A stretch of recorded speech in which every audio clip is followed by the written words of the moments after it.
Halo, selamat pagi, siang, sore, dan selamat malam buat Ibu Bapak, serta rekan-rekanku semua yang kucintai, kukasihi, di dalam nama Tuhan Allah kita, Kristus Yesus.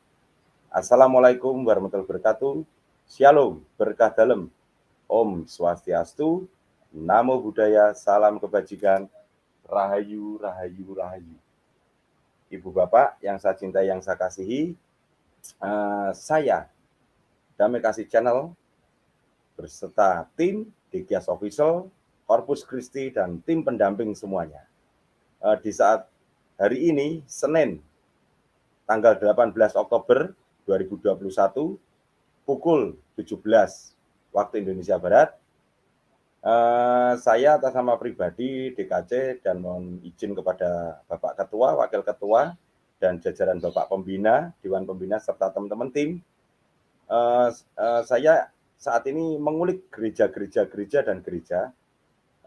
Saya mengevaluasi sendiri channel saya beberapa yang lalu itu belum mendapatkan daging, ya, belum bisa, saya belum bisa spesifik gitu loh dalam penyampaian konten-konten ini, meskipun bersama teman-teman tim, tapi saya belum dapatkan role-nya yang akurat gitu loh Bapak. Oleh karena itu saya mohon izin tadi malam saat telepon sama Pak Analis Opinian supaya untuk bisa spesifik nggak Pak Analis untuk memberikan suatu statement gereja, kan gitu. Dan waktu saya ini tidak akan lama-lama Bapak, Ibu, dan rekan-rekan. Ternyata waktu lama saya juga kelelahan. Rekan-rekan juga mengeluh lelah semuanya. Oleh karena itu mungkin saya buat waktu ini 1,5 jam, mungkin maksimal 2 jam ya. Saya tidak akan membuka link stream-nya dulu Ibu Bapak, nanti saya mohon agar bertanya di live chat spesifik dengan judul. Ini kan judulnya Kristen tanda kutip. Nah, nanti setelah dibedah oleh Pak Analis Opinian, Ibu Bapak dan rekan-rekan bisa bertanya di dalam ulasan yang disampaikan beliaunya. Oke Ibu Bapak. Tetapi sebelumnya saya akan memberikan prolog dulu di berkaitan Kristen tanda kutip. Saya akan share screen dulu. Sebentar ya Bu Bapak. Di deskripsi sudah ada, cuman saya akan bacakan yang lebih spesifik di sini. Oke. Kekristenan.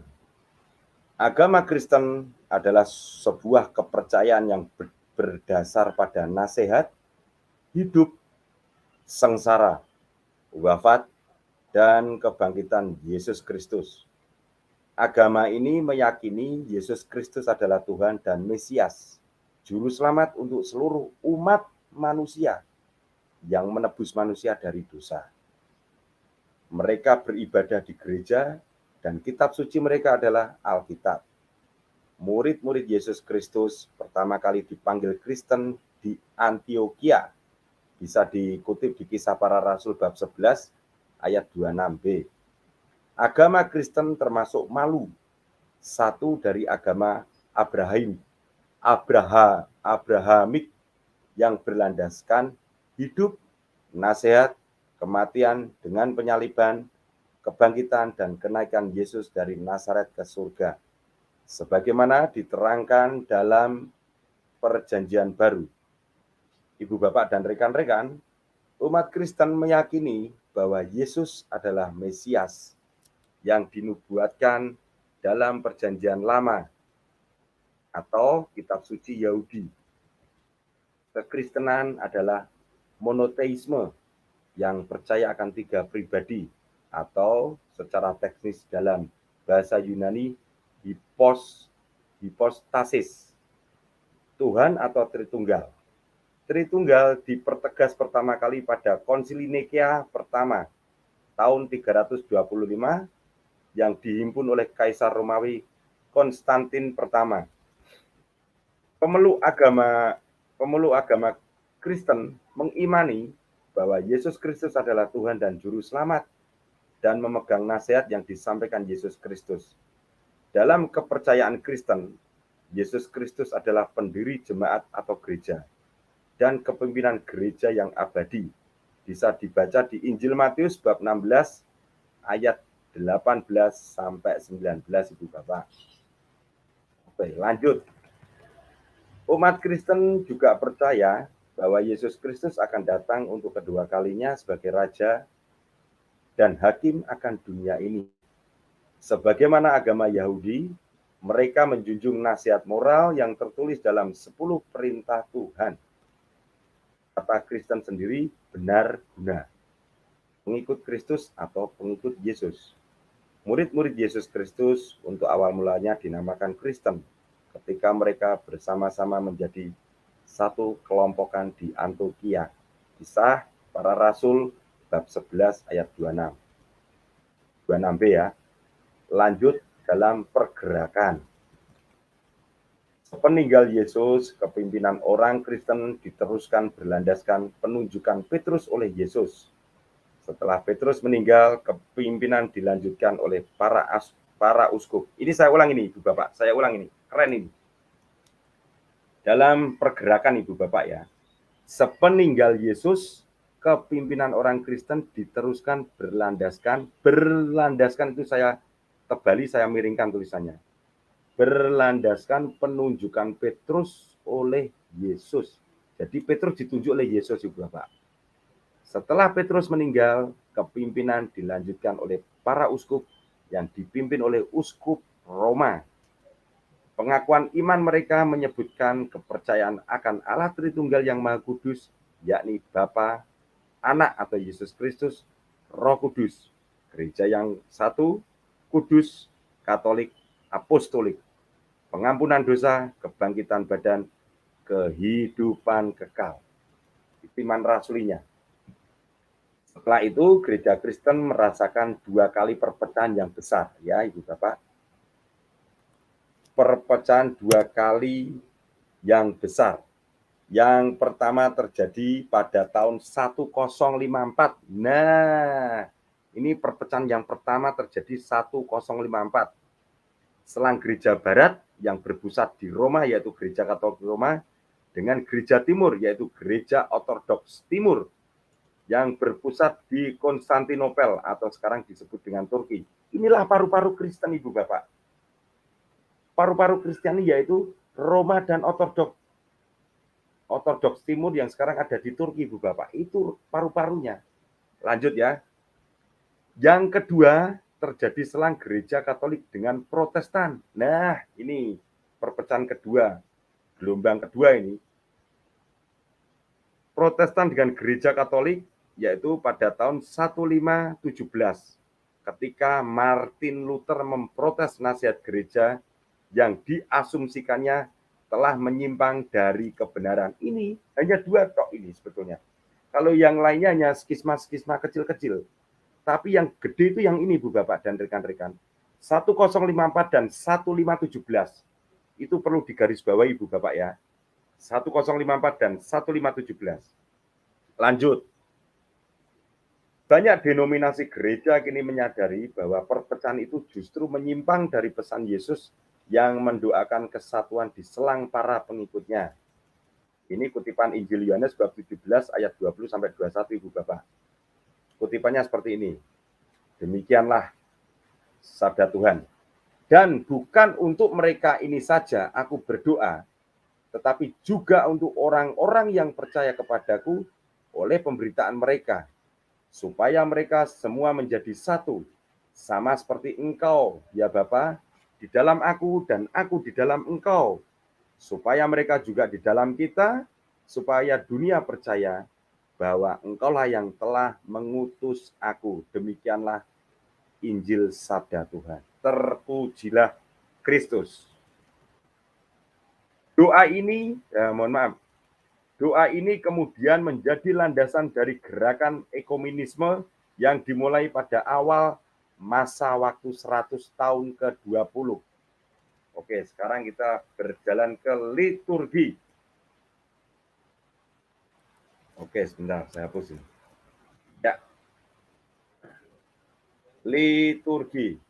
Justin Martyr menggambarkan liturgi atau tata kegiatan yang dipekerjakan urutan ibadah Kristen di First Apology C150 untuk penguasa Antonius Pius pada masa waktu 100 tahun kedua, dan penggambarannya masih relevan untuk menggambarkan struktur landasan dari liturgi ibadah Kristen.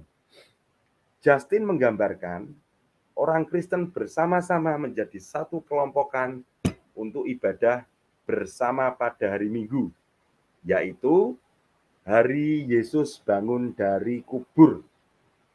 Kan kebangkitan Yesus kan tiga hari setelah dia disalib, pada waktu 3 harinya dia bangun, itulah itu hari Minggunya di situ.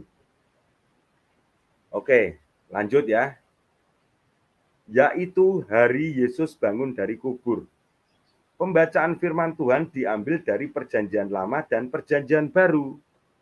Tapi terutama dari Injil, pada kesudahan dari liturgi ibadah disediakan perjamuan kudus untuk memperingati pengorbanan Yesus. Ibu bapak dan rekan-rekanku yang kucintai, yang kukasihi, namun gereja pada waktu ini juga hadir yang menyelenggarakan ibadah selain hari Minggu. Gereja Advent hari ke-7 bersama-sama menjadi satu kelompokan pada hari Sabtu. Gereja Pentakosta atau karismatik mengikuti tuntunan Roh Kudus dan tidak benar liturgi yang tertulis, walaupun hadir tata kegiatan yang dipekerjakan urutan umum kebiasaan ibadah yang kebanyakan dari minggu ke minggu mirip. Gereja evangelikal menggabungkan pop dan rock ke dalam ibadahnya, sementara beberapa gereja lainnya melarang sama sekali penggunaan alat musik dalam ibadah seperti gereja ortodoks. Oke, Ibu Bapak, lanjut. Ibadah bisa divariasikan untuk acara-acara khusus seperti baptisan, pernikahan, atau hari raya Kristen seperti Natal dan Paskah. Hadir pula ibadah untuk anak-anak yang kebanyakan dinamakan sekolah minggu atau ibadah anak. Oke, Ibu Bapak dan rekan-rekan, kita lanjut dalam sakramen. Sakramen adalah ritus agama Kristen yang menjadi perantara atau menyalurkan rahmat ilahi. Kata sakramen berasal dari bahasa Latin, yaitu sacramentum, yang secara harafiah berfaedah menjadikan suci.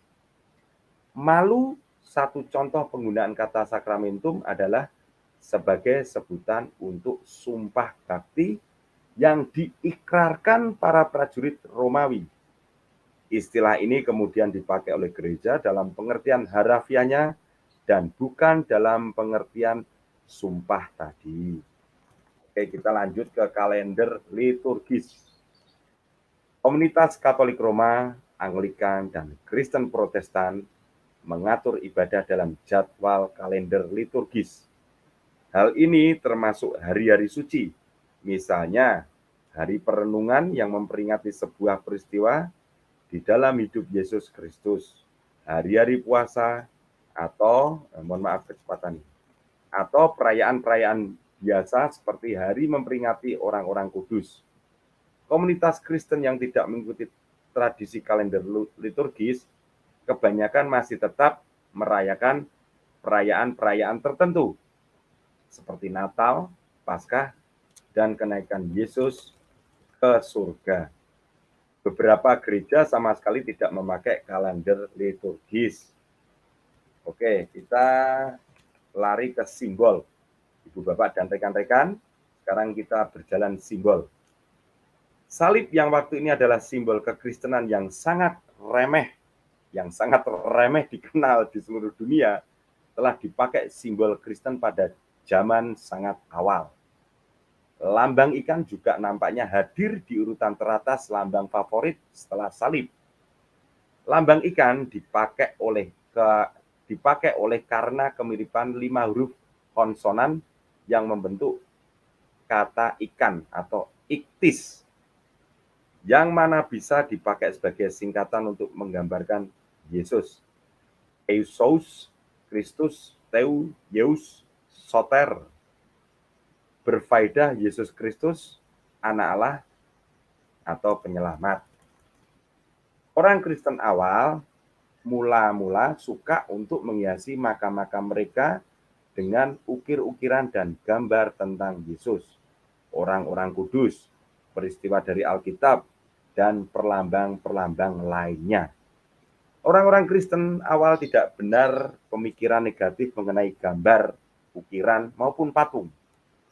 Simbol-simbol lainnya meliputi burung merpati, simbol Roh Kudus, anak domba atau simbol pengorbanan Yesus, pohon anggur, pohon anggur beserta ranting-rantingnya, atau simbol bahwa orang Kristen mesti benar hubungan secara pribadi dengan Yesus, dan banyak lainnya.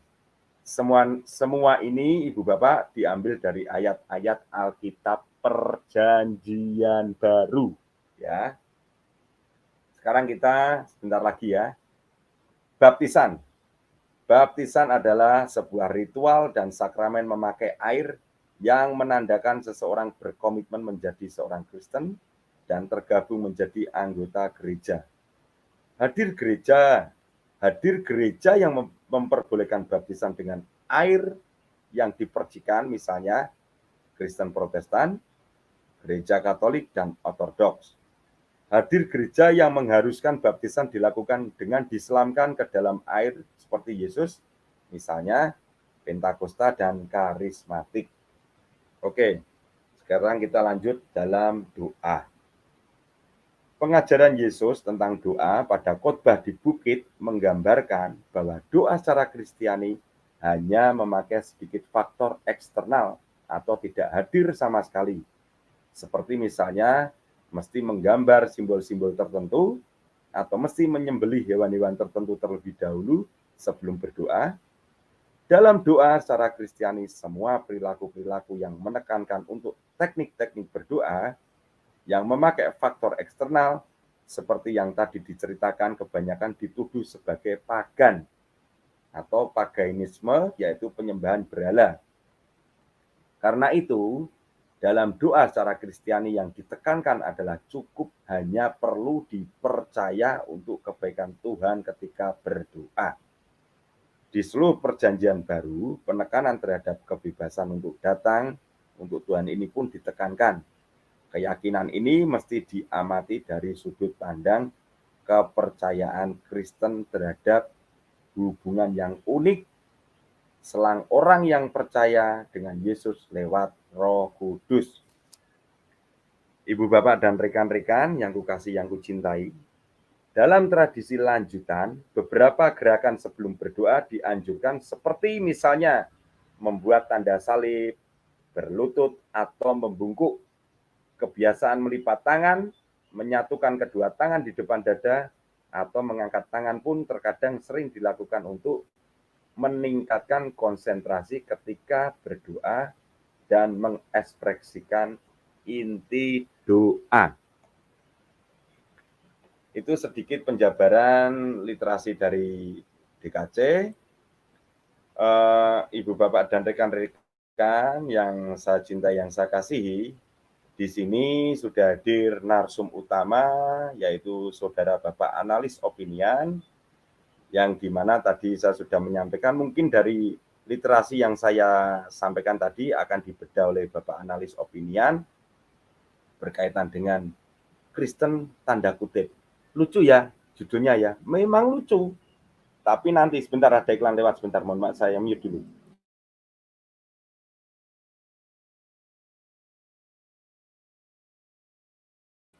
Oke, mohon maaf tadi ada iklan lewat. Memang judulnya lucu, Ibu Bapak. Kristen tanda kutip, apa sih ini maksudnya? Pasti penasaran. Mari kita dengarkan narsum utama kita.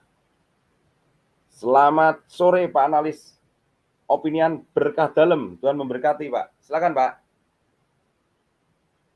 Halo. Amin. Suaranya. Oke. Ya. Salam alaikum Yesus Amasya. Wah, bahasanya harus komplit ya Pak ya. Silakan Pak. Alaikum salam. Ini diundang lagi sama DKC. Iya. Ya, mohon maaf Kenapa, Pak. Pak?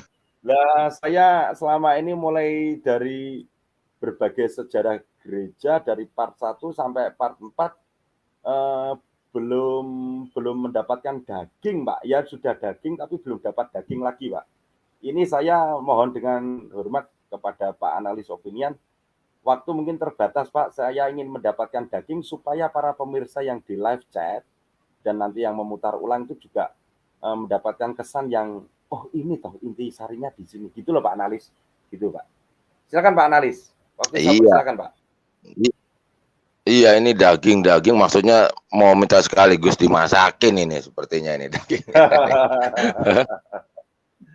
Siap Pak Analis, siap. Lanjut Pak Analis, silakan. Ya, ini judul live-nya DKC hari ini, aduh, ya begitulah ya, tanda kutip. Tapi sebelumnya saya mau nanya itu tadi apa itu prolognya itu diambil dari mana, Pak? Oke, saya share screen dulu ya. Saya share screen dulu ya, Pak. Sebentar. Ya sumbernya aja gitu, siapa penulisnya lah. Yang enggak usah orang, maksudnya apa? Tetap saya share screen. Jadi orangnya bebas ya. Juga enak.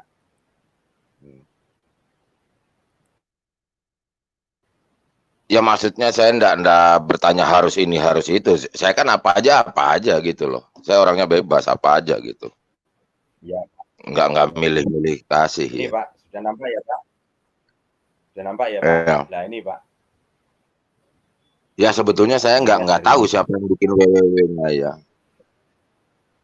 Ini ya kira-kira gitulah ya, kira-kira p2k.itbu.ac.id.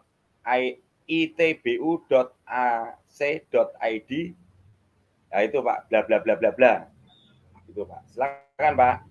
Ya terima kasih. Ya terima kasih. Tapi Om, itu kalau yang kayak gitu-gitu biasanya perorangan ya Om ya? Iya Pak.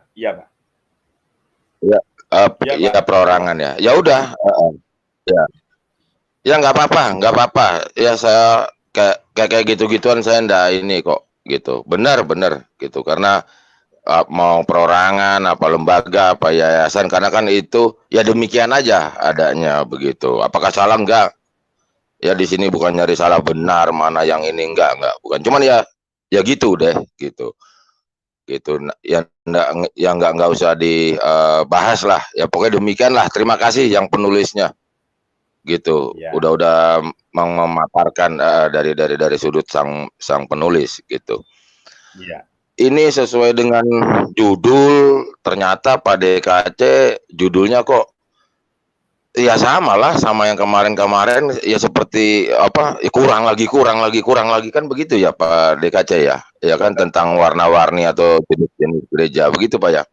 Nah ya. Jadi waktu saya ditelepon sama Paman DKC ya akhirnya saya katakan memang ya setelah saya tonton ulang video kemarin apa meskipun kualitas suara dan gambar itu banyak gangguan ya sayang sekali gitu ya mudah-mudahan yang ya kualitasnya gitu ya gambar suara wah hancur semua kan saya katakan gitu waktu saya ditelepon sama Om DKC sebetulnya kan belum itu masuk daripada percontohan jenis-jenis gereja di luar ya katakanlah kita sudah dapat 2 lah ya bentuk gereja Katolik ya semua orang udah tahu lah kayak apa ya toh terus sudah masuk lagi jenis-jenis langsung aja Pak Analis kita langsung aja poin Pak Analis ayo Pak kita lanjutkan Pak gas Pak.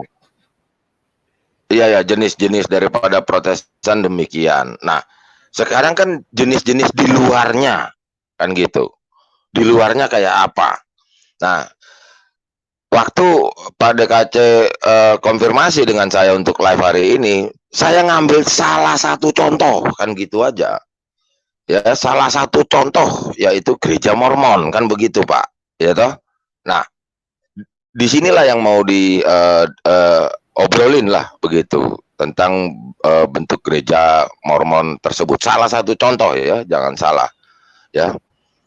bahkan untuk live saat ini pun Pak DKC tolong diundang bagi para anggota gereja Mormon yang penonton, viewer dan lain sebagainya siapa. Enggak masalah, enggak masalah. Sini bukan masalah salah benar, tapi saling berkenalan dan memperkenalkan dirinya gitu. Bagaimana sih gitu loh caranya beragama di pihaknya dan lain sebagainya gitu. Jadi ya bisa diundang lah gitu.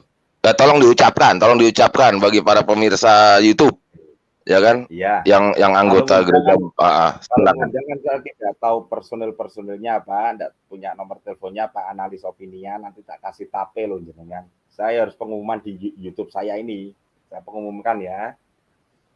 Ibu Bapak dan rekan-rekan semuanya yang merasa mempunyai keimanan Mormon, Kristen Mormon, memohon, mari kita berdiskusi, sharing di Damai Kasih Channel.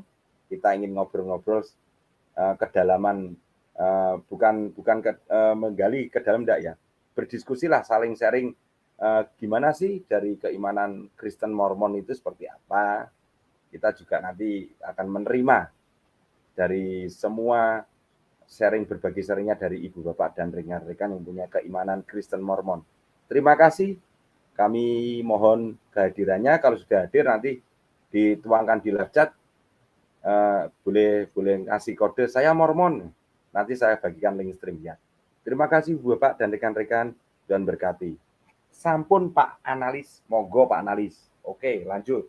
Oke Paman. Ya, inilah dia salah satu bentuk daripada jenis-jenis gereja. Pada hari ini kita minjem contoh, yaitu gereja Mormon. Pastilah semua orang kalau ada sesuatu hal yang baru atau kepo-kepo ingin tahu, pasti Google. Udah pastilah, nggak usah bantah. Ya toh.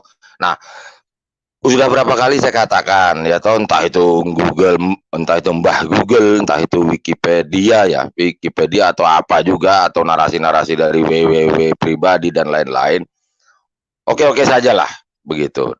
Tapi tidak bisa menjadi pedoman dasar bakunya gitu ya. Tidak akan pernah bisa. Kalau sekedar bacaan ya, tayangan buat obrolan, buat apa? Ya bisa lah, ya toh selayang pandang, asal tahu ya bisa dari internet, boleh lah itu. Namun sebagai kajian ya enggak bisa gitu. Nah, Mormon itu kan kalau nggak Google udah pastilah tahu lah dari Amerika dan lain sebagainya, tahun sekian dan lain sebagainya. Nah, kalau nanti melihat, kalau bisa ditayangkan mungkin Paman DKC gitu pernah dapat gambar-gambar tentang bentuk-bentuk rumah ibadah daripada Kristen Mormon itu, ya sambil saya bernarasi sambil mungkin Pak DKC karena tidak ada yang bantu saya lihat gitu, bisa sambil ditayangkan, nanti saya memberikan petunjuk-petunjuk dan clue-cluenya itu ya. Nah, Mormon itu semua orang udah tahu dan lain sebagainya lah ya. Kalau mau ada yang mau nge-Google itu, yaitu cobalah Google dengan ketikan seperti gereja Mormon ya, terus ditambah lagi dengan yang di Amerika, yaitu negara bagiannya di Utah ya, UTAH ya, terus masuk ke kabupatennya apa itu istilahnya kan, mereka kan pakai bahasanya kan pakai bahasa negara bagian kan begitu ya bilangnya ya. Kalau di Amerika itu adalah Salt Lake City namanya. Nah, ini kalau mau lihat seperti kemarin kita lagi bercanda-candaan itu loh. Ya toh, kalau tanpa narasi gambar, ya kan siapa yang tahu? Itu loh. Kalau hanya bermodalkan sekelibat cuman lihat terus ngeliatin plang depannya, ya itu namanya Church of Mormon. Bahkan nulisnya itu pun semuanya adalah Church of Jesus Christ ya. Gerejanya Tuhan Yesus itu semuanya. Ya, sama saja begitu. Ini gereja Mormon ini yang saya tampilkan ini. Nah, ya betul. Gereja Mormon di Indonesia. Oh gitu ya. Dan pergulatan membangun identitas. Oh ini foto yang di mana ini Pak? Ini di Indonesia. Di luar negeri ya? Ini bukan ini yang di Indonesia, tapi Nggak dituliskan di mana ini letaknya gitu, Pak Analis. Oh, di daerah mana ya? Oke, ini Coba yang ngambil dari yang jadul. oh, Ya, ngambil yang zaman dulu ini itu yang Mormon, ketika ini Mormon yang di luar negeri, ini Mormon yang di luar negeri. Ini coba ngambil lanjut. jadul dulu. Ngambil jadul Ini dulu. jadul ini. Iya, ya Ini jadul. betul. Ini jadul. Ya, Lanjut. ayo. Ya kan? Nah, tuh lihat tuh. Seandainya nggak ada pengantar kata-kata kan jadi lain cerita semua kan, Pak? Ya kan? Iya. Gitu loh, Kayak ya. mall. Kayak super mall itu, kayak hotel, kayak mall itu. Modelnya kayak super mall, kayak hotel, Pak Analis. Iya. Hampir kayak hotel, Ya. kayak mall gitu. Nah, betul lah, ya toh. Ya zaman-zaman tahun sekian lah. Ya nanti silakan cari sendiri tentang detailnya tahun berapa itu berdiri, yang namanya bentukan daripada kekristenannya.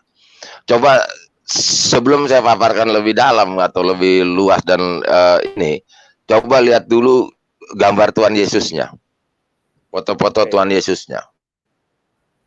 Kalau bisa agar ada banyak supaya para penonton tahu. Nah, di situ semua juga berbicara tentang Yesus. Ini Pak Tuhan Yesus ya kalau dapat boleh yang mana aja Tuhan Yesusnya gitu. Kalau enggak, kalau yang berwarna juga boleh. Ya. Lebih spesifik. Ya, kalau bisa jangan ngambil yang ini, yang berwarna terus sama gambar seolah-olah yang Tuhan Yesus dengan anak-anak tuh apa segala. Ya. Ini Pak. Oke. Nah, ini Tuhan Yesus Pak. Nampak Pak? Kalau ya boleh. Kalau bisa sama yang itu Pak, yang bersama anak-anak, gitu, bersama anak-anak. Tuhan Yesus. Ya kalau dapat lah, ya. Enggak, soalnya kasihan ini Pak Mandek aja terbelah fokusnya ini. Berdialog tapi sambil klik gitu. Ini Pak, ini Tuhan Yesus bersama anak-anak Pak. Oke. Ya oke lah. Oke, lanjut Pak. Ya enggak semua mereka sebetulnya. Oke. Kalau bisa sebaiknya turun lagi coba saya lihat. Ya kalau bisa ya oke lah. Ya oke lah. Ya oke. Nah, itu yang ditayangkan gambar-gambar itu bukan berarti semua Mormon ya. Nanti salah paham itu ada kiri kanan, ada wajah orang. Nggak, ini kan Google-Googlean ini. Ya, kalau ada wajah orang jangan langsung dikaitkan sama tema kita. Nggak ada. Nah, itu yang tadi tuh. Nah, yang kayak gini-gini. Oke. Nah, sebelum saya masuk kepada utamanya, ya, utama obrolan kita, di dalam gereja Mormon itu banyak sekali hal-hal kelebihannya, ya. Mereka punya universitas, sekolah, hampir segala fakultas lah, sebut aja fakultas teknik lah, ekonomi lah, apalah segala, termasuk seminarinya dan lain sebagainya. Itu di Amerika, Utah, Salt Lake City, ya. Banyak sekali, jadi normal semuanya, tidak ada masalah, ya. Sekolah normal, ya, kampus kuliah hebat-hebat semuanya di situ. Nah, di dalam kegiatan keagamaannya itu ada beberapa poin mereka yang paling kuat, ya. Salah satunya yang paling kuat itu adalah paduan suara. Choir itu paduan suaranya hebat-hebat, terkenal di dunia, ya. Itu orang nggak ngeh, pokoknya paduan suara sama aja itu, haleluyanya, Yesusnya udah pokoknya begitu, paling hebat itu. Kenapa saya bilang paling hebat? Banyak sekali acara-acara pemerintahan, acara-acara kenegaraan, kalau mengundang paduan suara dari pihak Kristen, mereka yang tampil. Selalu itu, karena paling top itulah. Ya, yaitu paduan suaranya udah kayak ranking 1 lah begitu. Paling top, ya. Dan juga mereka kuat di sekolah minggu. Gitu loh, ya. Sekolah minggu. Nah, kenapa saya mau ngajak orang Mormon obrol-obrol di YouTube DKC ini? Begini, saya pernah ketemu perintis Mormon ngobrol, ya. Jadi saya ketemu orangnya, maksudnya saya ketemu orang WNI-nya, ya, saya obrol sama beliau tersebut, namun sudah almarhum sekarang. Jadi perjuangan Mormon masuk ke Indonesia, silakan mau cari literasinya nggak dapet. Ini urusan tersirat. Dapat akhirnya ingat ya, de facto de jure selalu berbeda. Apa yang tertulis nanti menjadi pakem sejarahnya dia hadir itu pasti ya versinya dia. Namun ada hal-hal di luar pakem daripada suatu sejarah. Oke? Jadi tahun 1968 seorang Indonesia sekolah ke Amerika.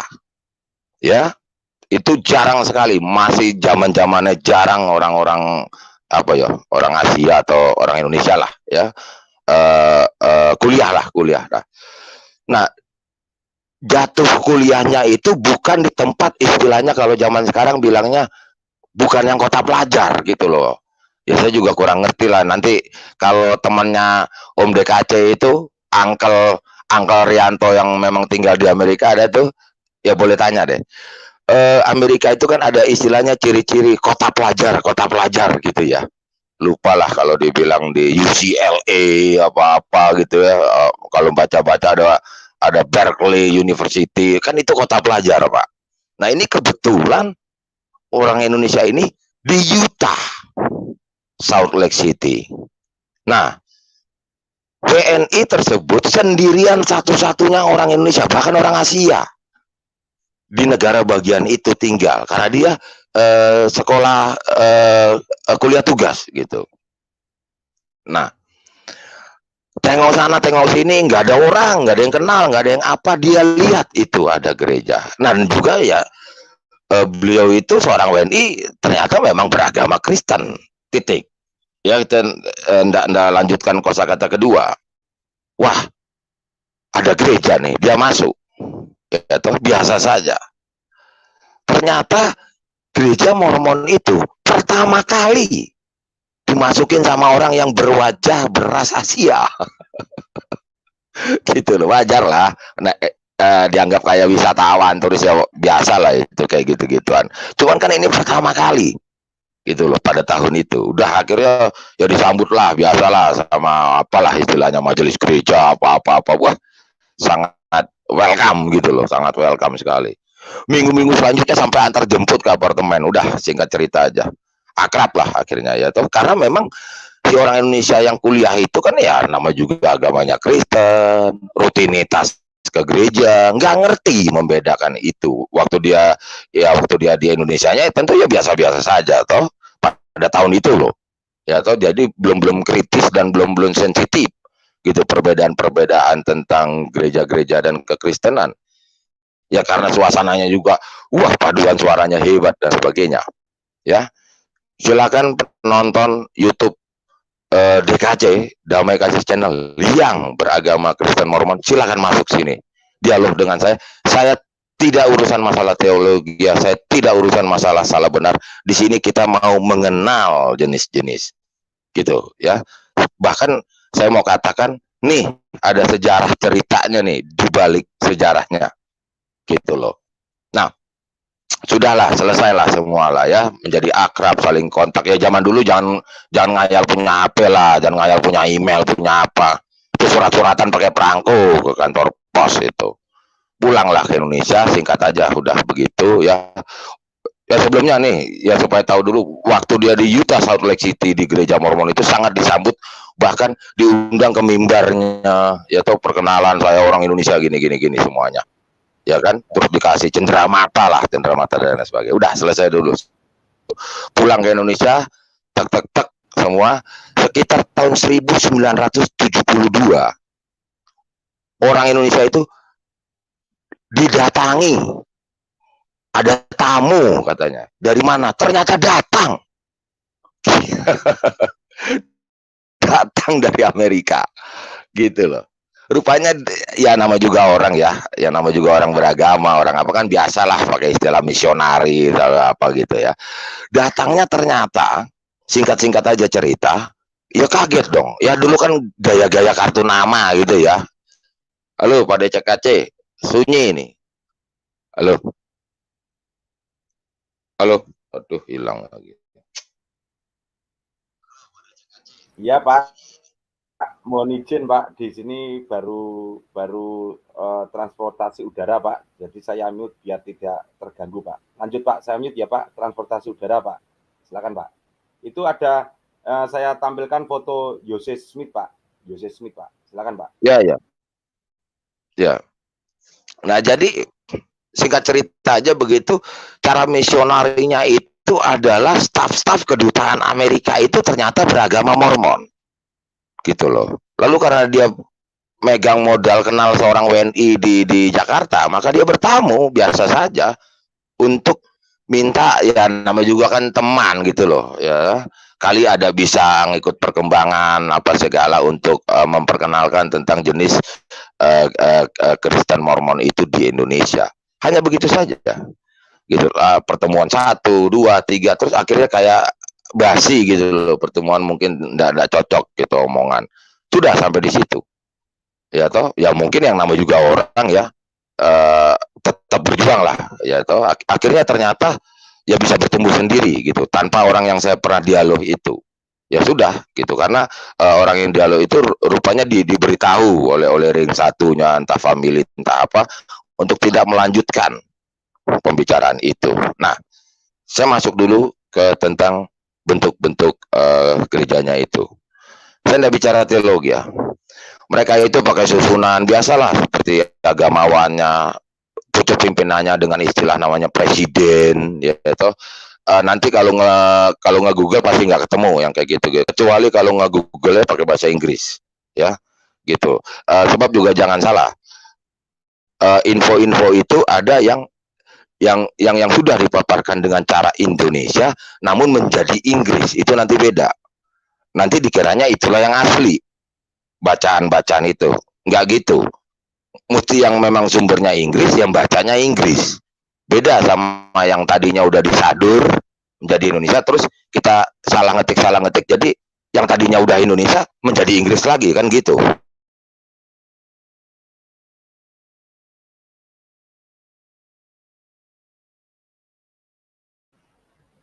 Halo, silakan Pak Analis. Silakan Pak Analis. Halo.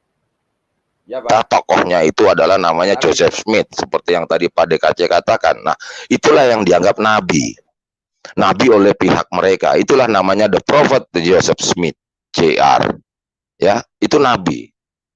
Oke.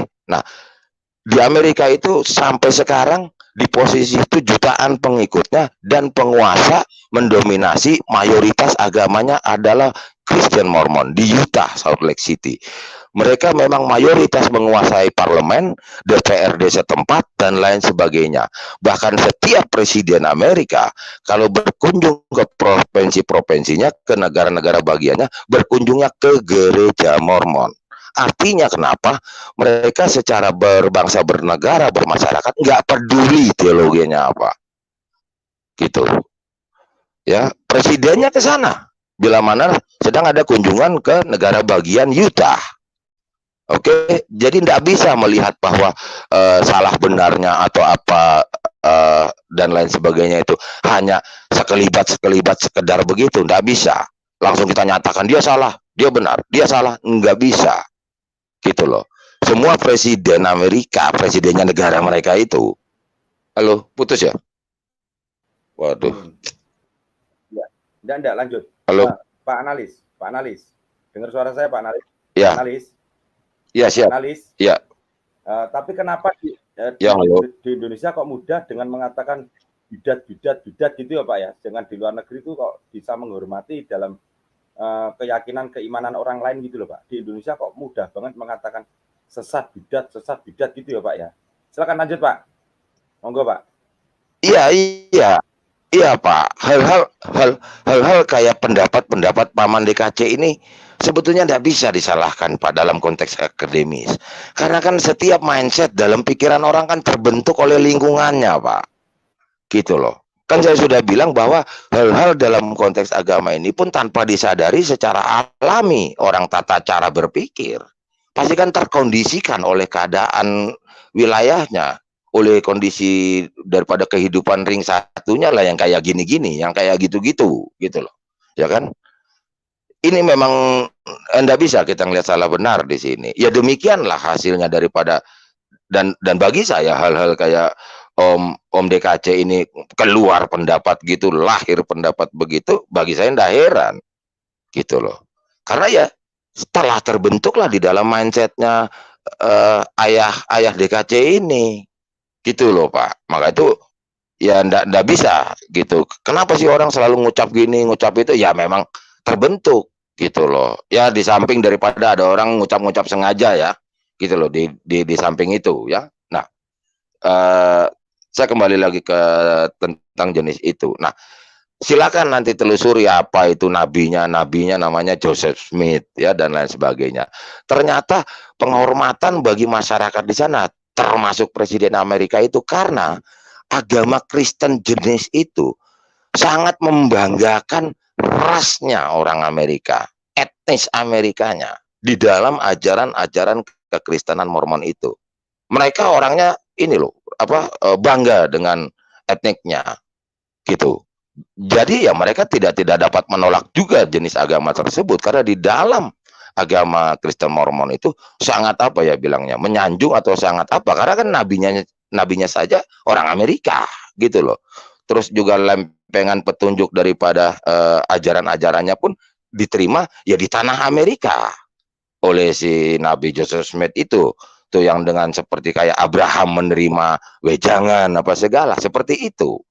Nah, kenapa ya mereka bisa hidup bertumbuh dan semacam kayak kok bisa sih orang kayak gitu? Lah ya karena ada semangat batin daripada sesama bangsa.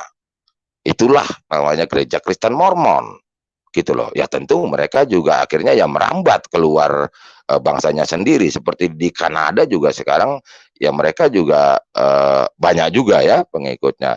Terus kan itu tadi udah nyinggung tentang di kisaran Indonesia yang kayak gitu-gitu akhirnya ada ya di Asia ya dibilang besar ya enggak lah ya gitu kalau kawasan Asia yang enggak besar lah yang besar ya paling Eropa sebetulnya paling besar ya Amerika langsung nyebrang ke Kanada dengan nama Kristen Mormon atau Kristen ya nanti baca sendirilah itu pakai bahasa Inggris begitu ya.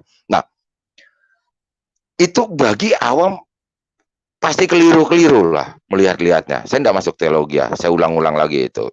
Ya, ini karena saya sangat mengundang para penonton yang anggota gereja Kristen Mormon untuk obrol-obrol di YouTube DKC ini. Nah, demikianlah bentuk-bentuknya. Pertanyaannya kan kalau nggak dijelasin nggak apa ya, semua ya sama-sama ya, semua ya sama aja kan begitu. Berkaitan dengan video-video sebelumnya juga kan. Bahwa kita ya bagi-bagi apa ya bilangnya ya bagi masyarakat umum lah nggak bisa beda-bedain semacam hal-hal ini Pak DKC. Nah oleh karena itu dengan kehadiran obrol-obrolan di YouTube DKC ini kan adalah wawasan nambah bukannya asal langsung ngeluarin statement-statement saya tahu dia tahu dari mana loh gitu loh ya saya kan ya gitulah ya toh. Nah jadi mengambil angle-angle melihatnya itu mesti ngerti dulu ya supaya ngerti dapat akhirnya katakanlah dalam hati aja lah ya pengelompokan itu. Maka saya pernah utarakan suatu statement ya kan saya katakan bahwa gereja itu atau Kristen itu ada dua macam besar kan gitu gereja atau Kristen yang alkitabiah dan non alkitabiah. Artinya apa? Bukan berarti meninggalkan ngucap-ngucap Yesus, meninggalkan ngucap-ngucap haleluya. Bukan berarti tidak punya menggunakan Alkitab. Tetap mau yang kita golongkan Kristen Alkitabiah kah atau Kristen yang non Alkitabiah kah? Tetap pakainya sama semua, segala atribut sama.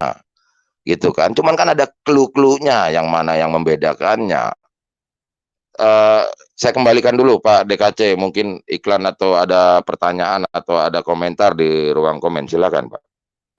Oke, terima kasih Bapak Narsum Di sini tadi sudah ada yang menanggapi dari saudara Om Carol Alvin, dia tidak bertanya, cuma dia hanya menambahkan suatu berita bahwa di mana Mormon itu sudah ada di Manado, ya, sudah ada di Manado, dan tadi sudah saya bentangkan sih, coba saya cari lagi sebentar. Di Manado sudah ada, dan ada uskupnya juga, Pak. Ada istilah bishop juga di LDS atau Mormon, itu ada informasinya. Dan Mormon itu karena ceritanya kalau dari Carol Alvin itu malaikat Maroni mengunjungi secara langsung kepada Joseph Smith, seperti itu. Misionarisnya ada 4, gara-gara pandemi tinggal 3, begitu Pak Analis. Silakan Pak Analis. Monggo Pak. Itu tanggapan dari Pak Carol. Itu penanggapan dari Pak Carol Alvin Pak. Itu Pak. Oh ada. Ya saya sambil sedang mengupayakan juga membacanya. Iya. Ada lagi nggak yang lain Pak? Dibantu Pak. Saya agak susah saya membacanya. Siapa yang punya tanggapan atau pertanyaan silakan. Sementara ini yang menanggapi dari saudara Om Carol Alvin tadi yang menyampaikan bahwa di Manado juga ada Mormon, ada 3 misionarisnya, harusnya 4, gara-gara pandemi tinggal 3, itu Pak. Dan juga pimpinan gerejanya dipanggil bishop, itu Pak. Ya betul. Carlon Alvin ya, kakak Carol Alvin ya kakak, betul gitu. Masalah uskup atau apa itu memang istilah gitu. Nanti kalau ngelihat di berita aslinya itu pakai istilah presiden kakak. Enggak apa-apa gitu. Kakak Carol Alvin tidak salah ya, karena memang demikianlah pengetahuannya sebatas itu bagi para penulis-penulis di website itu ya. Enggak kakak Carol tidak salah ya, memang demikianlah orang yang berupaya untuk memaparkan sesuatu itu ya begitu ya. Nanti juga ada dipermasalahkan tentang cara menerjemahkan dan lain sebagainya, karena kan apa-apa kan Google bukan berarti Google benar kan gitu ya. Terus juga komentar daripada Carol Alvin tentang kenabian Joseph Smith, ya betul. Nah, seperti yang saya katakan tadi gitu. Ya bahkan kalau Om Carol Alvin kenal dengan misionarinya, silakan kenalin sama saya. Bahkan saya mau memberikan kisah fakta di lapangan peristiwa tahun 1968 di Jakarta supaya tahu. Pak. Karena saya di Mormon itu ada 3 tingkatan surga, info dari Om Carol Alvin. Ada tingkatan surga. Ya, silakan Pak. Ya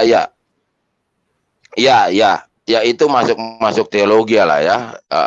Ya nggak apa-apa. Ya memang benar gitu. Memang benar apa yang dikatakan Carol Alvin itu, karena kan hasil daripada nge-Google itu gitu loh. Ya tapi benar gitu. Bukan ya, tidak ada yang salah, udah titik aja. Karena sudah pastilah semua tahunya dari Google. Saya kan berbicara selalu ada apa sih di balik layar. Ada apa sih dapurnya sesuatu gitu. Dapurnya hal-hal gitu loh. Ya toh, hal-hal yang tidak diketahui oleh masyarakat, itu yang saya paparkan. Tapi terima kasih Om Carol Alvin, hebat begitu cara mendalami suatu hal-hal keingintahuannya, hebat. Nah, jadi begini, bentukan-bentukan itu tadi jangan lupa ya, dengan semangat keamerikaannya itu ya, jangan lupa itu ya. Maka itu dapat bertumbuh. Pak Analis, mohon maaf saya potong. Beliaunya tidak dari Google, tapi beliaunya ketemu langsung kepada misionarisnya. Dan mohon izin Pak Analis, berkenankah saya membagikan linknya untuk biar beliau bisa masuk Pak Analis? Siap. Oke. Terima kasih Pak Analis, kalau berkenan saya bagikan linknya. Ibu Bapak dan rekan-rekan yang saya cintai, yang saya kasih, link ini saya bagikan untuk para rekan-rekan bertanya ya, bukan memberikan suatu tambahan cerita, tapi bertanya. Kalau Om Carol Alvin saya berikan karena beliau ketemu langsung kepada misionarisnya, makanya di sini mau diajak diskusi. Tetapi kalau belum pernah mendapatkan wawasan akan Mormon jangan memberikan statement, tapi bertanyalah kepada kita ya. Jelas ya statement saya Ibu Bapak ya. Terima kasih. Oke. Silakan Om Karol Alvin, saya naikkan. Monggo. Ya lanjut Pak Nalis, lanjut. Ya, ya. Apa mau ditunggu apa saya lanjut dulu aja ya, sambil menunggu dia naik ya, gitu. Ya, Bapak lanjut aja. Ya, Bapak lanjut aja. Siap. Ya. Lanjut. Ya, oke. Nah, jadi jangan lupa kesemangatan itu karena para misionari generasi muda pun atau orang Indonesianya pun kan nggak tahu kisah-kisah ini, gitu loh. Kok kenapa sih bisa sampai masuk apa ini Indonesia, bisa sampai ya namanya juga orang setiap berkomunitas bersiapa kan pasti ada semangatnya untuk apa memperkenalkan atau bahasa-bahasa yang mayoritas itu kan bahasa menginjili gitu loh, cari jiwa gitu loh. Bahasa umumnya kan gitu. Ya wajar lah. Nah, namun ini kan kisah-kisah hal-hal yang tidak diketahui oleh umum begitu.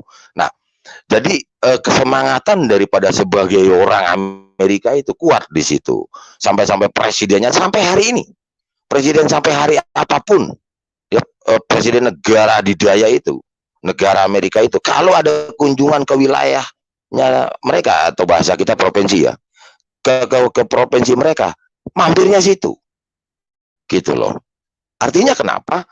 Nggak ada urusan masalah mengakuinya atau tidak, ini legal atau tidak, ini agamanya benar atau tidak, nggak ada urusan. Karena apa tuh? Sekolahnya hebat sekali, Pak, gitu loh. Ya hampir segala fakultas mereka punya, gitu.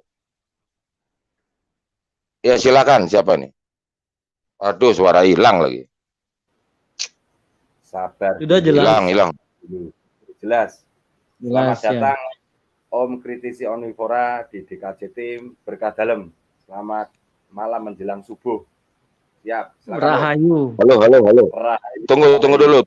Halo. Ya. Halo, tunggu dulu. Saya Ya. masuk dari luar. Ini dari WA ganjel. Saya masuk dari luar ya. Oke, siap.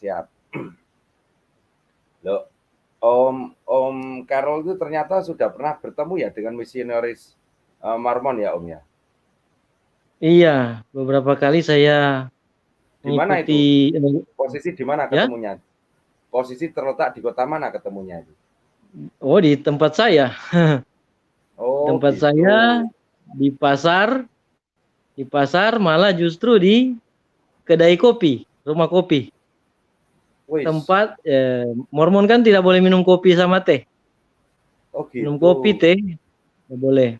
Iya. Tapi saya dapatkan kitab Mormon saya dapat dari tetangga saya yang punya rumah kopi. Oh, Kemudian begitu. ya mulai dari situ kami diskusi, diajak masuk ke gereja mereka. Tiap minggu mereka punya perjamuan yang pakai roti tawar sama air. Roti tawar sama air dibagikan. Oh, roti tawar sama air ya. Oke. Iya. Ya, tahan dulu nih Pak Narsum kita sudah ada. Sebelum ke Pak Narsum, saya menyapa dulu saudara yang baru datang. Oh, sudah terpental beliaunya. Oke. Silakan Om, berbicara dengan Pak Narsum kita. Iya, jadi lanjut secara praktis atau secara teoris ya. Jelas suara? Halo. Oke Om, jelas. Silakan. Ya, terima. Om Karol. Ya. Ya, jadi dalam katakanlah sama dengan perjamuannya tiap minggu disebut sebagai pertemuan sakramen 1 jam. Kemudian lanjut dengan ya pembahasan Alkitab, pembahasan sejarah. Itu dulu sampai 3 pertemuan sakramen, pertemuan yang kedua dan yang ketiga pertemuan para bapak-bapak dan ya dibagi kelompok lah. Kalau sekarang kalau tidak salah tinggal 2 jam pertemuan sakramen sama yang ya sejam yang berikutnya. Dalam pertemuan sakramen dibagikan roti tawar biasa yang dibagi-bagi biasa saja ya. Disobek-sobek gitulah rotinya. Kan dibagi untuk banyak orang. dan air ya lebih kecil dari cangkir lah. Dan ya saya sih mengambil airnya, oke, minum ya, air biasa saja. Tapi kalau roti saya tidak ambil karena tahulah kan kalau kalau vegan kan tidak mengambil yang berasal dari susu, telur, berasal dari hewani, produk turunan hewani. Jadi saya hanya ambil airnya. Dan ya 3 tingkatan surga tadi ya, kita masuk ke teologi. Kalau surga yang pertama teratas itu mereka dikunjungi oleh Bapa, Putra, dan Roh Kudus. Surga yang tingkat 2 hanya oleh Bapa dan Roh Kudus. Dan surga yang terakhir hanya dikunjungi oleh Roh Kudus saja. Dan kalau memang orangnya sungguh jahat, sangat-sangat menolak kebaikan Bapa surgawi, mereka itu masuk dalam neraka. Itu yang saya tahu. Ya ada banyak sih beberapa, tapi harus diingat-ingat. Oh iya, mereka juga dalam sejarah ya sempat mempraktekkan poligami, tapi mungkin tahun 38 mungkin itu ada amandemen atau apa istilahnya. Lupa saya istilah tepatnya. Itulah poligami dilarang, dan seperti sekarang monogami untuk kelompok Mormon yang saya jumpai. Ada memang kelompok Mormon yang mempertahankan tradisi poligami, tapi yang saya jumpai adalah yang monogami. Dan sampai tahun 78 mungkin kalau tidak salah, imamat itu hanya untuk ras tertentu, ras kulit putih. Kulit hitam itu tidak diberikan kepercayaan memegang imamat Petrus. Jadi kuasa imamat hanya diberikan ke ras tertentu. Tapi sejak tahun 78 itu sudah untuk semua pria dewasa. Semua pria dewasa usia 18 atau 17 tahun. Tidak salah. Ya, itu yang saya tahu sejauh ini. Oke. Terima kasih Om Ya. Karol. Silakan Pak Analis bentar ya Pak Analis, bentar saya menyampaikan dulu. Ibu Bapak dan rekan-rekan yang kucinta yang kukasihi, DKJ ini judulnya Kristen tanda kutip. Kenapa kok tidak? Kenapa Pak DKJ kok enggak ditulis Mormon langsung? Enggak elok. Saya akan mengikuti bahasa beliaunya, enggak elok. Kalau spesifik Mormon nanti kesannya seolah-olah DKJ ini menyerang Mormon, menghabisi Mormon lagi. Enggak. Makanya saya tulis dengan Kristen tanda kutip. Begitu nanti Ibu Bapak masuk mendengarkan dari awal, oh ternyata ini kan, oh ternyata nggak ada perdebatan karena nggak ada maki-maki. Gitu loh Ibu Bapak, kan enak. Memang judul tuh, wah spektakuler, tapi begitu masuk, oh aduh asik. Nah gitu loh Ibu Bapak. Jadi kan elok banget gitu loh untuk berbicara. Silakan Pak Analis, monggo. Ya betul, kakak apa tadi, kakak omnivora apa ini, rupanya vegetarian ya kakak. Aduh, Ya, hilang. begitulah. Iya, Ya, gitu. tadi bilangnya, ya kalau vegetarian full itu tadi bilangnya tidak makan hewani dan turunannya, itu namanya itu ya. Karena ada nanti Iya, yang benar. vegetarian, ada yang makan turunannya ada gitu. Baik. Jadi itu banyak benarnya, tapi itu semua teknis lapangan. Enggak apa-apa, bagus sekali infonya dan terima kasih kepada kakak sebagai memberikan cerita-cerita untuk wacana kepada teman-teman para penonton jadi banyak mengenal. Nah, jadi sebetulnya kakak, ya sebelumnya saya mau tanya dulu sedikit, pernah masuk nggak ibadahnya, kakak? Iya, itu tadi kan. Pernah. Itu pertemuan sakramen 1 jam dan dilanjutkan pertemuan sejam. Oke. Oke, pertanyaan saya di daerah mana? Provinsi apa aja? Kalau kami di Manado. Di tempat lain kalau tidak salah Bali mungkin ada. Ya, Kan tahu saya saya. dapat info dari Ya cukup. Nah, di Manado itu gedungnya gedung sewa atau gedung milik sendiri dia? ruko. Oh, ruko. Oke, baik. Oke, baik, terima kasih. Berarti kalau di situ presidennya belum pernah datang ya? Presiden Mormon belum pernah datang toh? Hmm, iya ya. Tapi juga memang kepala Iya, jemaat di situ istilahnya pakai presiden, kepala ya cabang tahu apa saya. istilahnya. Iya, Hmm. iya. Jadi itu nanti ada jabatan. Iya, oke, baik, baik. Terima kasih ininya. Eh, s- saya rasa ya silakan nunggu di room boleh. Saya mau paparkan dulu tentang cerita-cerita dari si Om Omnivora pemakan non hewani. Gini, cerita dari rekan kita yang ada di room itu banyak memang demikianlah adanya. Namun di dalam konteks aslinya ya, gereja Mormon itu utamanya bukan khotbah yang menggebu-gebu, bukan, nggak akan pernah ketemu itu di dalamnya. Mereka itu konteksnya selalu lebih kuat dengan ajaran-ajaran. Bahkan hari minggunya pun dikelompok-kelompokkan.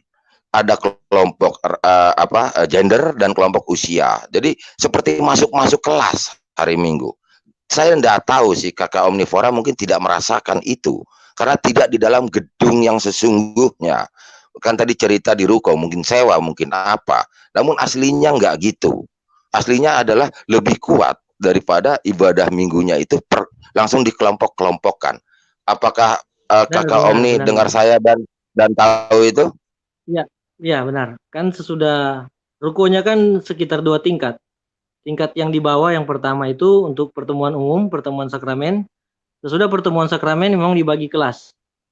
Untuk wanita penolong, apa istilahnya? Lupa saya. Untuk wanita, untuk bapak-bapak, dan untuk anak-anak. Itu saya tahu. Kan di Betul, bagian atasnya, naik ke atas, ada kena ruko sih, tapi sudah dibilik-bilik bagian atasnya. Kamar-kamar lah. betul, betul, betul. Ya. Jadi itu memang konteksnya sharingnya begitu. Oleh karena itu dari awal saya katakan gereja Mormon itu sangat kuat dan sangat perfect sekali tentang pendidikan sekolah minggunya. Bukan begitu, Kakak Om nih? Ya benar, istilahnya juga memang sekolah minggu, betul. Ya.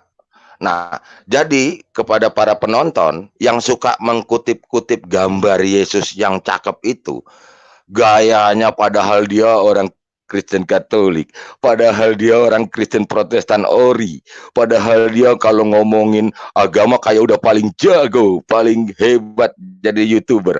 Namun giliran pasang gambar-gambar di videonya apa salah ngambil. Maka itu YouTuber agamis banyak yang so tahu soalnya. Bukan begitu, Kakak Omni. Itu kan dia selalu menggunakan gambar Yesus yang ganteng, bukan begitu kah? Iya iya ya memang. Iya kan? Iya betul. Tapi kan para YouTuber apologet so tahu ini kan gitu loh. Baik, baik. Terima kasih Kakak Omni. Mungkin ada yang mau disampaikan lagi sebelum saya mau paparkan lebih bablas atau mau turun keluar. Tapi silakan kalau ada ya cerita-cerita terakhir silakan saya serahkan ke Pak DKC sebagai wasit. Silakan. Oke, terima kasih Ada Pak juga. Analis. Oke ya, makasih Om. Tapi sebentar ya, kita iklan dulu ya. Aduh, sebentar.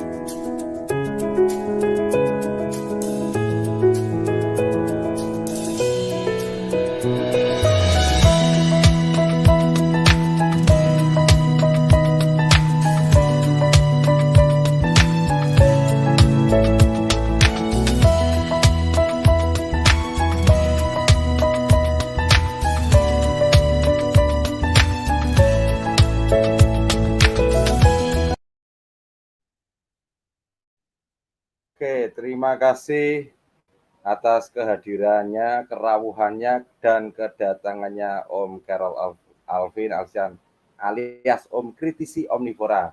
Terima kasih untuk kedatangannya. Sementara di backstage dulu aja Om. Ibu Bapak dan rekan-rekan, tadi sudah saya sampaikan di statement saya, judul di Damai Kasih ini Kristen tanda kutip, bukan tanda kutip simbol enggak, tapi Kristen tanda kutip 3 suku kata. Kenapa kok saya tulis tanda kutip? Ya karena kalau merujuk pada spesifik ya kita kan enggak elok ya. Oleh karena itu di sini judul spesifiknya Mormon. Silakan untuk rekan-rekan dan ibu bapak ingin bertanya berkaitan dengan Mormon, kita akan tanggapi dan kita akan ulas bedah total bersama Bapak Analis Opinia. Silakan Pak Analis. Ya, ya jadi begitulah ya, tanpa disengaja langsung ada bukti ya di dalam topik kita ini ya, bukan begitu Paman DKC? Halo. Mantap, mantap, gas. Ya, silakan Pak. Ya, jadi bagaimana? Iya, ya bagaimana? Masih transportasi udara. Ada transportasi udara, jadi saya mute dulu ya Pak, biar tidak terganggu Pak. Silakan Pak. Silakan. Iya. Ya, jadi bagaimana? Ya, jadi bagaimana ini Paman DKC? Dengan adanya pembuktian tayangan live diskusi tentang jenis-jenis gereja yang ditayangkan oleh YouTube Damai Kasih Channel ini bisa jadi rujukan para YouTuber yang so tahu ini Paman DKC. Tidak akan pernah ditemukan di Wikipedia atau di Google obrolan-obrolan di YouTube DKC ini. Ya, ini fakta ya, ini fakta loh ya. Saya tertarik ini Pak Analis. Saya tertarik dengan Bapak yang tadi menyampaikan itu Kristen Katolik, Kristen Protestan yang sok agamis memakai foto-foto Yesus, ternyata bla bla bla. Tolong dijelaskan Pak. Saya merasa tersinggung atau tersinggung-singgung nih dengan bahasa Pak Analis. Saya nanti marah keluar tanduk dan taring saya loh Pak Analis. Tolong dijelaskan Pak Analis. Monggo, silakan. Nggak mau, saya nggak mau. Biarkanlah hidup dan bertumbuh berkembang para YouTuber sok teong itu semuanya. Nggak mau, biarkan mereka, kasihan mereka kan udah merasa pintar itu para YouTuber Alkitabiah dan non Alkitabiah itu. Ya, jadi begini ya Paman DKC, maka cara melihat atau memilah-milah itu sulit sekali kalau tidak paham. Maka tadi saya katakan tentang gereja yang menerapkan Alkitabiah atau non Alkitabiah. Artinya non Alkitabiah itu bukan berarti meninggalkan Yesus, bukan berarti tidak menggunakan atribut-atribut seperti gereja Anda semua. Sama kasat mata, sama kasusnya orang-orang semua para YouTuber yang lebay-lebay itu tidak dapat memilahkan Katolik Timur dengan Ortodoks. Sama, langsung main ngegampang-gampangin. Kita buktikan di ruang komen. Cuman tinggal lihat itunya doang kok, tinggal lihat ininya doang kok. Woi, gimana sih, ini fakta semua ini loh. Di YouTube DKC ini bisa menjadi rujukan ini YouTube DKC. Tidak akan pernah nemu di Wikipedia, di Google, di mana nggak akan nemu, gitu loh. Ya, jadi keliru. Ya, jangan so teong deh, gitu loh. Ini fakta loh. Saya juga kaget. Kita tadi iseng-iseng undang, ada yang masuk. Silakan, siapa yang mau masuk lagi? Malah saya ngajarin dia, gitu aja lah, supaya saklek aja. Bagi para anggota gereja Mormon, silakan masuk ke sini. Saya ngajarin Anda sekarang kayak apa sesungguhnya Mormon itu, gitu loh ya. Nah, jadi perjuangan itu memang sangat sulit bagi Mormon masuk ke Indonesia. Dia merambat daripada staf kedutaan. Apakah itu sengaja atau macam intelijen apa enggak?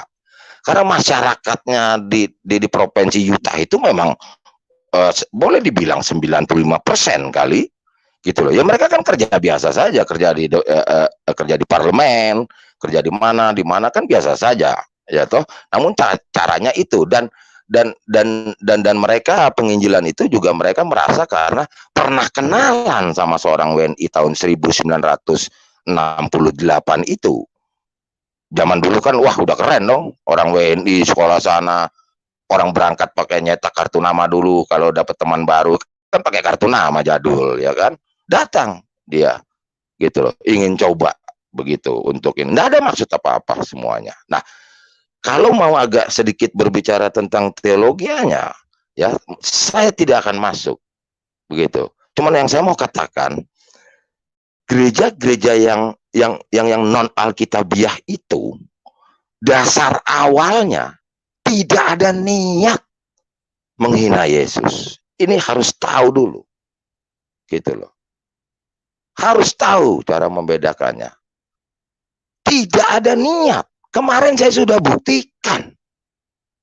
Ya, gereja-gereja yang dianggap itu satanik, dianggap Lucifer apa segala, bukan. Tidak ada niat. Gitu loh. Nanti videonya terus lanjut di YouTube DKC ini. Siapa yang niat menghina Yesus? Nanti. Gitu loh. Ya. Gitu loh. Saya kembalikan dulu ini. Sunyi saya jadi galau cara ngomongnya ini. Silakan DKC. Waduh, hilang. Suaranya nggak ada.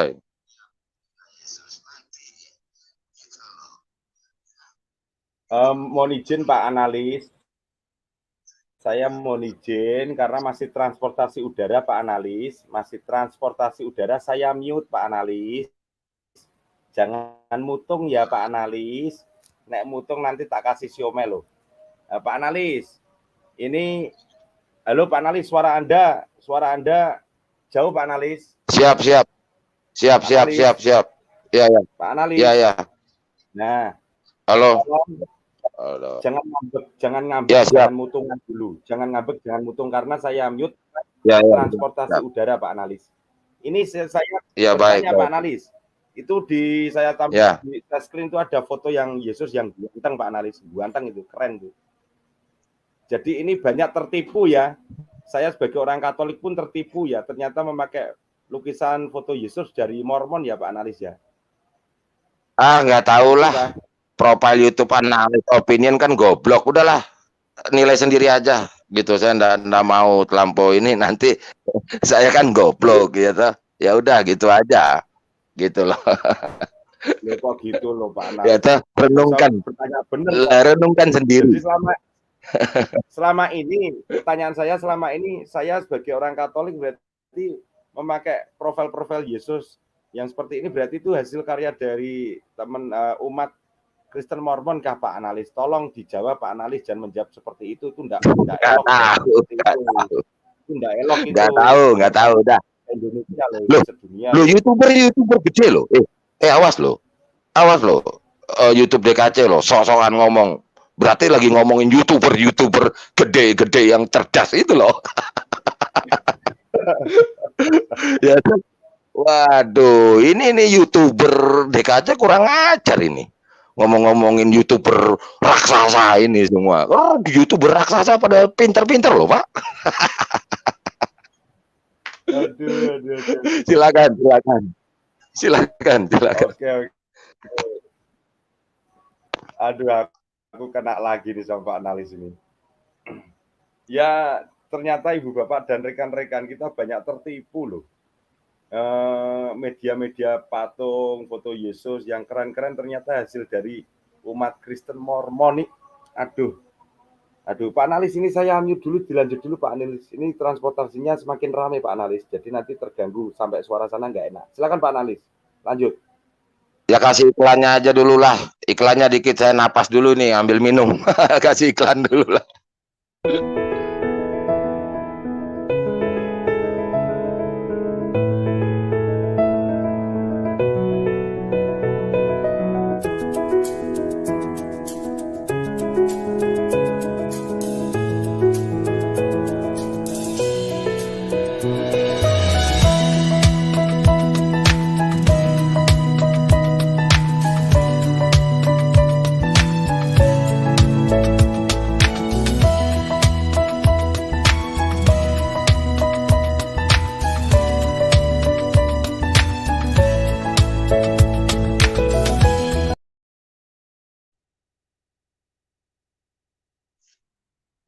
Oke, terima kasih Bu Bapak dan rekan-rekanku yang kucintai, yang kukasih. I love you. masih stay tune di Damai Kasih Channel Team. Oke, ini Om Kritisi Omnivora ingin menyampaikan sesuatu, Pak Analis. Silakan Om. Mic-nya Om. Ya. Mic-nya Om. Mic. Oh ya. Ya, silakan. Saya tadi chat di live chat di live chat di YouTube. Ada yang tanya-tanya. Ya, jadi tadi saya ada nabi di Mormon kan ada nabi-nabi, Joseph Smith, Brigham Young dan seterusnya hingga kini, siapa lupa saya, Monson atau siapa saya lupa. Ada nabi di antara itu ya, sudah meninggal mungkin sekarang, David O'Mackey, Latter-day Saint, mestinya baik kepada hewan karena segala sesuatu adalah berasal atau ciptaan Tuhan. Nah, itulah salah satu alasan mengapa saya juga semangat diskusi dengan mereka. Dan saya sedikit tahu, atau entah mereka yang sedikit menyembunyikan atau semoga benar adanya, dalam pemahaman mereka juga bahwa surga itu bukan hanya untuk Mormon, tetapi Mormon itulah yang akan mendapatkan kesempatan, umat Mormon mendapatkan kesempatan mencapai surga tertinggi atau lupa lagi. Ya, celestial, menduduki surga tertinggi celestial ketika menerima baptisan Mormon ya. Kalau tidak, sebaik apapun orang ketika tidak mendapatkan baptisan di gereja LDS, maka kesempatan untuk menempati surga celestial atau surga tingkat 1 di mana Bapa Surgawi, Yesus Kristus serta Roh Kudus itu bisa mengunjungi mereka, itu tidak bisa ya, tidak bisa mendapatkan posisi di surga celestial. Nah, itu tambahan saya. Saya mesti ingat-ingat dulu apa yang saya jumpai bersama mereka. Ya, siap, mantap Om. Oke, diingat-ingat dulu Om. Saya mau bertanya nih pada narsum utama ini, Ganjal ini. Pak Narsum, mau izin bertanya Pak Narsum. Kalau di Mormon itu Yesus kapasitasnya sebagai apa Pak Narsum? Silakan Pak Narsum. Ya, dalam obrolan singkat ini saya jawab itu tadi aja, bahwa ini adalah Kristen yang non Alkitabiah gitu. Nanti di video-video selanjutnya aja, nanti terlampau numpuk, terlampau apa, video melar-melar berjam-jam malah nggak dikaji sama para penonton. Sayang karena ini ilmu yang jarang nanti terbuang aja gitu aja. Ya jawaban aja yang singkat ya itulah, itu adalah gereja non Alkitabiah gitu aja. Begitu Paman DKC. Dan juga tentang tadi tamu yang di room, Paman Omnivora, ya betul ya, begitu terus berkembang, bahwa nabi-nabi gitu, status nabi-nabi itu selalu ada ya, bisa akan jadi nabi-nabi terakhir terus itu ya. Dan disitulah kekuatannya. Jadi bahkan saya beritahu kepada para anggota gereja Mormon itu, saya yang beritahu kepada Anda semua bahwa demikianlah kekuatan Mormon itu, karena dia adalah bangsa yang ada di Amerika itu, maka itu dia setia dengan etnisnya ya, gitu loh. Oleh karena itu dia dapat berkembang. Nanti ada kaitannya dengan video saya tentang pajak ya, tentang return claim taxation. Ada video saya, lupa itu di mana saya jadi narsum, di Oklik apa di mana, nanti bisa tanya. Itu kaitannya, rangkaiannya begitu semua gitu loh ya. Nah jadi Mormon itu sebetulnya, kalau saya juga nggak tahu ini si Paman Paman Kritisi Omnivora ini apakah hanya sebagai tamu di sana atau menjadi anggota tetap. Karena saya akan mengatakan bahwa Paman Omnivora sebetulnya belum pernah merasakan aslinya gereja Mormon itu, begitu. Karena itu waduh sangat megah dan sangat ini ya, paduan suaranya sangat ini sekali lah, hebat sekali, bahkan wah semua tertegun itu. Kalau pernah ngelihat ada acara-acara kenegaraan itu, kalau ada kur-kur itu sering yang ngisi dari gereja Mormon itu. Kalau sering nonton acara-acara pemerintahan Amerika itu sering mereka malahan gitu loh. Kalau kita di sini yang terdekat mungkin katanya di Filipina ada bait Allahnya atau apa istilahnya. Kalau mau menikah dan bilang, mengkekalkan pernikahan sampai pernikahan harus ke Filipina kalau yang kita terdekat di sini. Gitu yang saya tahu. ya betul, karena kan presiden lokal baru di Indonesia. Belum belum belum Iya. belum presiden Asia Tenggara, Pak Paman. Hmm, hmm. Gitu loh. Dan Ya wilayah itu. kalau Mohon yang izin, saya terdekat akan itu manggil. terdekat dari sini di Filipina katanya. Betul, betul. Ya betul. Nah jadi Ya, eh, di dalam kasat mata awam itu memang nggak tahu yang kayak begini-begini, Paman Omnivora begitu. Bahkan kalau seandainya Paman Omnivora ini pun seandainya katakanlah memang anggota daripada gereja Mormon pun, sesungguhnya Omnivora belum pernah merasakan sesungguhnya Mormon itu kayak apa. Karena ya keadaan tadi toh, kan tadi cerita Ruko kan, gitu loh. Iya. Ya cerita Ya, memang keterbatasan atau apa segala. ada anggota yang sudah pergi ke Filipina untuk apa istilahnya? Itu pernikahan mereka dan ada kan tata cara yang harus dilakukan di sana di tempat khusus di bait Allah khusus itu bukan hanya di gereja ruko itu. Betul, betul. Karena di wilayah Asia dengan bahasa mereka yang dikatakan katedralnya seperti udah mulai susunan-susunan gerejanya itu sudah hampir mirip-mirip dengan aslinya atau induknya, The Great katedralnya yang di negara bagian Utah, Salt Lake City itulah namanya katedralnya. Nah, yang di Filipina ibaratnya ya katedralnya Asia begitu, Omnivora begitu. Tahu ya maksud saya ya? Halo? ya, Iya, iya. Ya, paham. ya, Pak Analis, mohon izin sebentar, waktu kita Ya, sudah ya. hampir mau selesai. Saya akan menyampaikan kepada rekan-rekan yang di live chat, Ibu Bapak dan rekan-rekan yang selalu kucintai, selalu kukasihi. Loh kenapa sih dikacau membahas Mormon, bahas ini dan itu? Gini Bu Bapak, kemarin kan saya berbicara menyampaikan berbagai gereja. Di situ ada paru-paru Kristiani. Itulah saya ingin mencontoh top up saya harus saya contoh. Bapak Sri Paus selaku penerus Petrus. Vatikan itu membuka pintu untuk kita semua, siapapun. Bahkan nanti tunggu season di KC selanjutnya akan memperkenalkan Bapak Sri Paus dikunjungi oleh dari berbagai keagamaan. Kita menjadi orang Katolik jangan fanatik. Kita menjadi orang Katolik harus terbuka, menerima semua apapun yang ada di dunia, penuh dengan santun dan kasih. Itu loh ajaran Kristus kepada Petrus sebagai pemegang kunci dan dilanjutkan estafetnya sampai Bapak Sri Paus ini. Mosok kita fanatik sih? Ada suatu pepatah seperti ini. Bahasa Jawanya. Nanti saya transit dalam bahasa Indonesia. Agamane digowo, jawone dijogo. Dalam bahasa Indonesia yang universal, bawalah agamamu, bangsa negaramu kamu jaga.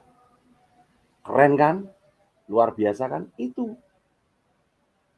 Di sini akan saat ini mungkin belum terpecah Mormon. Nanti akan masuk di session kedua, close. Kita akan melanjut kemana lagi.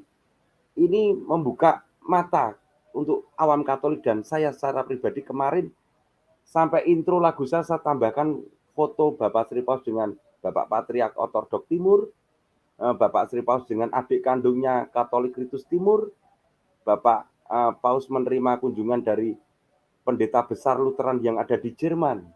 Itu membuka pintu untuk semuanya tuh ekumenismenya itu loh. Merajut untuk kasihnya itu loh.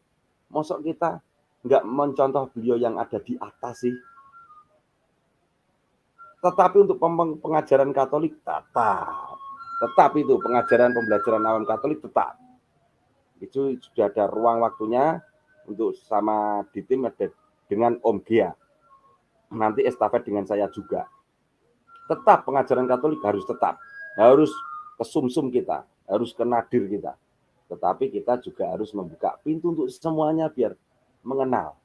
Paham Katolik juga mengenal keimanan orang lain juga bisa mengenal keimanan Katolik seperti apa. Oke Bu Bapak, session Kristen tanda kutip part 1 selesai. Waktu kita selalu 1,5 jam biar mendapat dagingnya enak.